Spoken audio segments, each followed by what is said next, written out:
9 times out of 10, you've had your playlist on shuffle before. Then a song comes on where you probably say, damn, I haven't heard this person in a while. I wonder where they're at. Then you look up their name on Instagram because 9 times out of 10, that's where you'll be updated on what happened to them or where they've been at. You look at their Instagram and it looks normal. Now, 2 things may run through your head. One is, oh, okay, they're fine. I just haven't been tapped in enough. Or 2, nah, something's not right. They were on it at one point and now I barely hear anything about them. Today, I'm gonna try my very best to explain the full fall off arc for most artists. Now, keep in mind, when I talk about the things that these artists will do, I'm not saying that they don't have money at all or they're not successful. I'm just more so saying that these are the things that will happen when the music from the artist isn't necessarily keeping the lights on anymore. Now, I do want to say I appreciate you guys so much for the support you guys have been giving me on each video. It means the world to me, but let's get into it.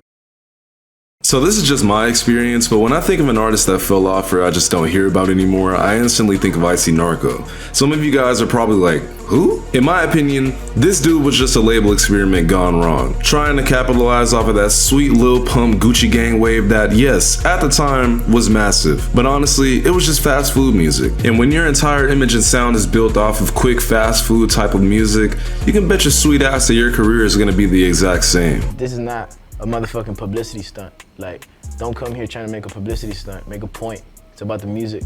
And I got that. I'm gonna leave a legacy. Remember that. Yeah, what legacy are you fucking building, bro? Nobody remembers you. The only thing people remember you for is being a Lil Pump clone. So, good job on that, bro. Looking on Narco's Instagram, you're quickly shown that this dude hasn't even posted since 2021. Even the top comments are, come back and where have you been at? But we're here to talk about the arc. So taking a look at this, do you guys notice anything in particular? Go ahead, I'll give you a second. No?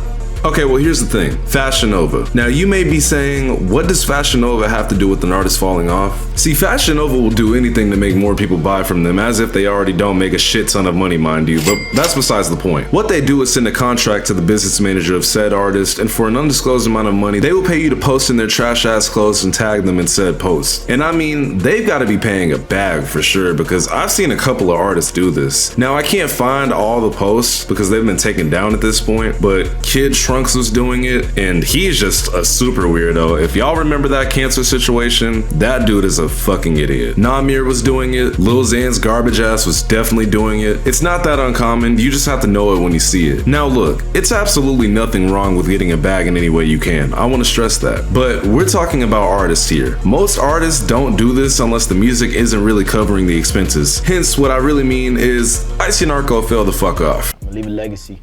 Remember that. Now look, like I said before, there is nothing wrong with getting a bag. But here, former YBN member Corday is doing a deal with Puma, which is cool, but this actually leads me into my next thing. The fake label manager, or the fake A&R. This is when the artist that will fall off will literally become a label boss and start a team of artists to put money into when their music isn't really holding up the bread anymore. Take for example, Corday's High Level Productions, Chief Keef's 43B, and I'm pretty sure there's more I can think of, but I can't think of them at the moment. And I just want to stress this, Chief Keef has not fallen off at all. His new music just isn't popping off like how it used to before. He's even gone and apologized for previous projects and interviews because he felt like it was just bad, drugged out music. Plus, he's got to keep that bag rolling in since he keeps delaying Almighty Soul 2!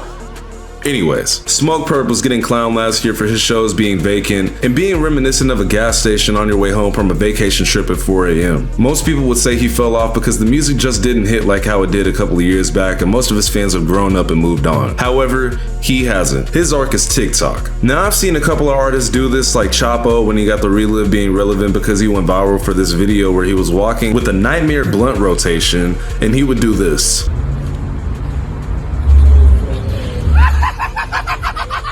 Also, Ayo and Teo, who, you know, they ran 2016 and 15 and 14 or whatever, but they are not like that anymore. They've started a TikTok. But Smoke Purple posts these TikToks with what I'm gonna assume is this producer named Ace, where he would make self-aware jokes about his past. This would include his terrible freestyles, nobody going to his shows, and more. Huh? Smoke Perp? Lil Perp bless our trap. What you doing here? Do you want to record? Lil Perp bless our trap. Really, nigga? Never mind, bro. Just come in. Lil Perp bless our trap. Alright, Perp, what beat you want? Some shit that's not smoke purpose, fuck. What? Lil Perp, bless your trap. 100 on my wrist, 80 on my wrist. Take a nigga bitch to the Motel 6. 100 on my wrist, 80 on my wrist. I'ma love your bitch. I'm not gonna fuck your bitch. What? What the fuck was that? You joking? Bro, you know I'm not even trying. Like, yo, Ace, On it.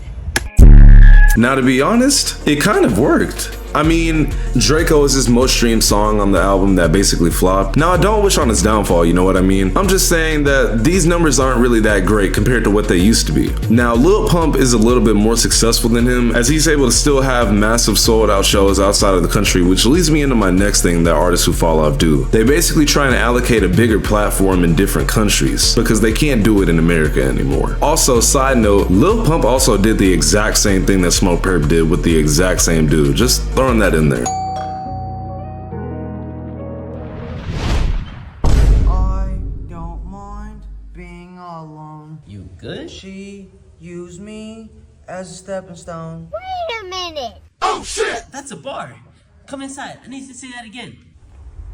Alright, press record and I want you to say the exact same thing. I don't mind. But we're gonna circle back to Icy Narco because he actually did this as well. On his Instagram, he seems like he's super lit until you look at the location of where these shows are. And keep in mind, it's nothing wrong with, you know, going to different countries and having sold out shows, but I'm just saying, I think if you did an American tour, you probably couldn't sell out half of those tickets, even of one venue. And I'm trying to be nice here, but you know, Icy Narco is trash. I'm not gonna lie, so I can say what I wanna say. Now, this one is a bit of a reach, I will admit, but my God, is it valid. This isn't even necessarily a fall off thing either. I just think this happens when things are a bit slow in the artist's career. They will basically copy what's hot at the moment. Take, for example, Yeet. I spoke on my channel in the past about how when Yeet was coming out, man, everyone tried to ride that wave, and we got some very interesting snippets and songs, so check these out.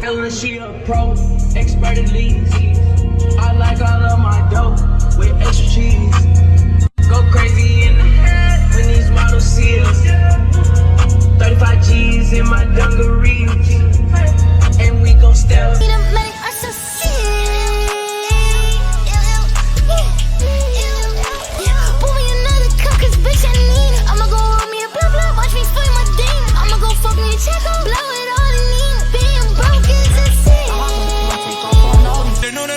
They know that I'm savage, I shoot out the race. I use the chopper to Honda. Now I wake up and I count up 100. He can get big if he talk on my phone.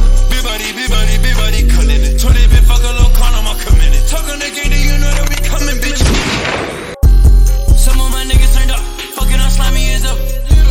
Some of my niggas turned up, fucking on 2 bitches up. Just a who doubted me. I'm out here trying to make my mama proud of me. I'm making all of that money monopoly. No, I'm not friendly, cause that's how I gotta be. I don't be proud of it, you to be proud of it. Been to the Benjamin stuff on my prodigies. Yeah, a whole wave of artists just copying what was new at the time. Now, I saved the absolute wildest ones for last. I think I'll call it the non-graceful exit, aka OnlyFans. So in the last couple of months of Lil Wop dropping music consistently, the numbers were showing that everyone had pretty much agreed it was time for him to throw in the towel and head to that locker room. But nobody thought he would actually enjoy the locker room. Growing, he's still growing. When you said femboys, that's your type? It's like if you're gonna fuck with a guy, it's got to be someone who's like presenting feminine. Yeah, you're not going for the buff like the dude buff, or some shit. I mean, I'm not. I mean, I like feminine. I like feminine, but you feel me? That's what I like, honestly. I like feminine, I like transgenders. I don't really like no... He pretty much stopped posting music after being dropped from his label 1017 and began an OnlyFans. This was so funny because it just came out of nowhere, and only God himself could imagine what's on that OnlyFans, bro. Shit is devious. His Instagram comments are literally the funniest thing on earth. Whenever I have a bad day, I'll just go on Lil Wop's Instagram and read the comment section because they're really, really, really funny. I used to look up to you. I'm not against bro, I'm just trying to understand.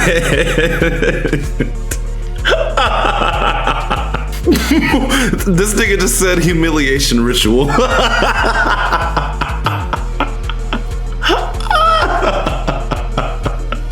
Are you serious, my nigga? Now those comments are pretty funny, but what I'm about to talk about next is a million times worse and nowhere near as funny. This is the absolute worst fucking one for sure. So, if you don't know who the Island Boys are, I just want to say us Florida people do not claim them. And I'll sort of wrap it up in a narrative taco for you. Basically, these two dudes started off making fun of people on Instagram Live and arguing with people. That's when I first discovered them, and that was a long time ago. If any of you guys remember the green hat dude that used to go back and forth with, you were early on the wave like me. They would also post music on this channel, Big Bag Entertainment, and secretly, there's only one song I've ever heard from these guys that I actually like a lot, but I only play it when I'm by myself. What the fuck, what you gotta damn really say? And what your man, what you gotta really say? Eventually, they would go viral with that video that I am absolutely not going to play because it infuriates me, and just a few months down the road, they were back to being nobodies. It's funny because what I'm about to get into was actually heavily alluded by their manager in this No Jumper interview. The Island Boys want to go live with you and just argue. Island Boys got kidnapped. You told me they was doing some sus shit in the room that one day. Niggas was touching each other's penises or whatever. I don't even want to. Wait, what? I was in the house living with them like, full time. I was like their daddy. Yeah. And I was like knocking on the door, and I'm like, "Yo, open up the door!" Like, nah, bro, like you can't open the door. So I opened the door with a credit card. And like, you lying. You're lying. You're lying. You're lying. You're lying. I got in the room, and they was in the bathroom, bro. And the door was like, I opened the door, bro. Like both their pants are down. With their inevitable fall off, these guys will pull the at this point not even surprising card of starting an OnlyFans, but the reason this is really bad is that they pretend to do things to each other on this OnlyFans. I am not joking. And of course, they would go on to post extremely suspect pictures on their Twitter that are just so unbelievable. Like, I can't even show y'all most of the bullshit on their Twitter. You just have to go find it for yourself. You know how I said earlier that they had that one song that I liked and I would listen to? Yeah, I don't fucking listen to it anymore. I guess I should also mention this, but Lil Pump also has an OnlyFans. So does Soulja Boy and PP Cocaine, remember her? And Lil Xan. See where I'm going with this? In the end, I feel like if you're ever given the chance for your music to blow up and become a massive artist, please heed my warning. Use the label advance money if you sign to just buy studio equipment. Don't waste it on the fancy cars, the foreigns, the double R cars, the chains, the watches, and the other miscellaneous things, because if your music stops working, you're gonna be doing some wild work on OnlyFans, posting in trash clothes from Trashanova, or dancing on TikTok against your fucking will. Goodbye.